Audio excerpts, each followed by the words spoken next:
అబ్బో ఇక్కడ కేజీ చీరలు కొంటే అర కేజీ చీరలు ఫ్రీ అంట. మంగళ్య షాపింగ్ మాల్, కేజీల్లో సేల్, టన్నుల్లో ఆనందం. ఇటీవలే పలు బై ఎలక్షన్లలో వచ్చిన ఫలితాలు బీజేపీకి దడపుట్టిస్తున్నాయి. బీహార్లో 8 నెలల క్రితం 50,000 ఓట్ల మెజారిటీతో గెలిచిన సీటు పోయింది.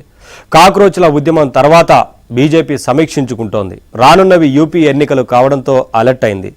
మినీ ఇండియాగా పిలిచే యూపీలో బీజేపీ దెబ్బతింటే ఆ ఎఫెక్ట్ 2029 సార్వత్రిక ఎలక్షన్స్ పై పడుతుందా?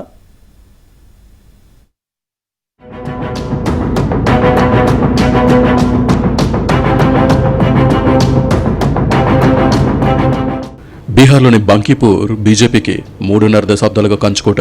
మధ్యప్రదేశ్లోని దాటియా సైతం అంతే. కానీ ఆ 2 సీట్లకు జరిగిన ఉప ఎన్నికల్లో బీజేపీ గెలవలేకపోయింది. గుజరాత్లోని మంజిల్పూర్ను నిలబెట్టుకుని ఓట్ షేర్ బాగా తగ్గింది. ఢిల్లీతో పాటు దేశవ్యాప్తంగా జరిగిన కాక్రోచ్ ఉద్యమ ప్రభావం తీవ్రంగా పడింది. గత 12 ఏళ్లలో తొలిసారి సోషల్ మీడియాలోనూ బీజేపీకి వ్యతిరేకంగా ప్రచారం జరుగుతోంది. యువత స్వచ్ఛందంగా ముందుకొచ్చి క్యాంపెయిన్ చేస్తున్నారు. ఇది బీజేపీ అధినాయకత్వానికి ఆర్ఎస్ఎస్కు మింగుడు పడటం లేదు. అందుకే జంజీకి చేరువయ్యేందుకు ఆర్ఎస్ఎస్ తీవ్రంగా ప్రయత్నిస్తోంది.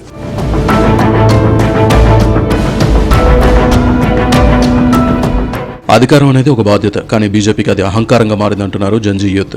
మోదీ నియంతగా మారుతున్నారని కొత్త తరం భావిస్తోంది. అందుకే ఢిల్లీలో జంజీ ఆందోళనల నేపథ్యంలో విద్యాశాఖ మంత్రి ధర్మేంద్ర ప్రధాన్ సాగనంపారు. 6 నెలల్లో జరగబోయే యూపీ, పంజాబ్, ఉత్తరాఖండ్ లాంటి రాష్ట్రాల అసెంబ్లీ ఎన్నికల టెన్షన్ ఇప్పుడు బీజేపీకి పట్టింది. అర్బన్ మిడిల్ క్లాస్ విద్యావంతులు, యువత ప్రశ్నించడం మొదలుపెట్టారు. ముఖ్యంగా 30 ఏళ్లలోపు వయసున్న యువతలో బీజేపీకి బేస్ పోయిందంటున్నారు విశ్లేషకులు.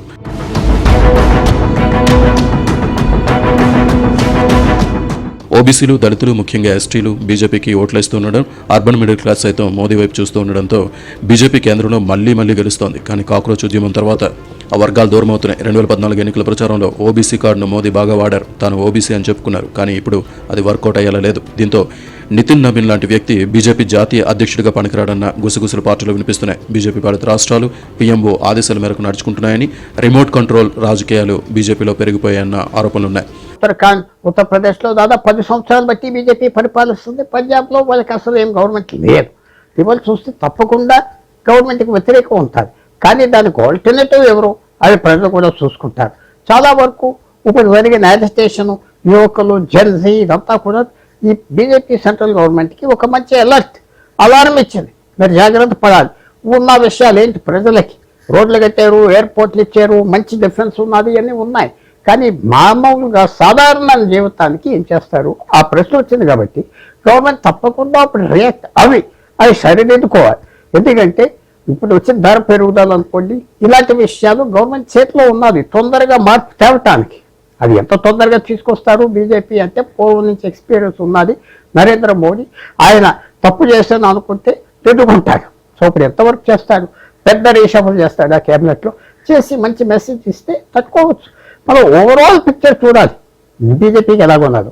మొన్న మే 4వ తారీఖున అనుకోకుండా వెస్ట్ బెంగాల్లో ఎలక్షన్స్కి వెళ్ళటం చాలా పెద్ద విషయం రాజకీయాల్లో మన దేశంలో.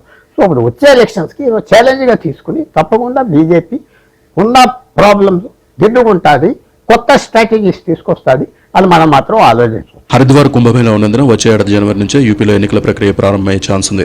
Ayodhya Ram temple donation scam, land స్కామ్లు వచ్చే అసెంబ్లీ ఎన్నికలపై పెను ప్రభావం చూపే అవకాశం ఉంది. యూపీ బీజేపీలో గ్రూపులు ఎక్కువే. వచ్చే ఎన్నికల్లో యూపీలో విజయం సాధించకపోతే ఆ ప్రభావం 2029 లోక్సభ ఎన్నికలపై పడే ఛాన్స్ ఉంది. గత లోక్సభ ఎన్నికల్లో బీజేపీ కన్నా సమాజ్వాదీ పార్టీ ఎక్కువ సీట్లు గెలుచుకుంది. దీన్ని కూడా వార్నింగ్ బెల్స్ గానే భావిస్తున్నారు విశ్లేషకులు.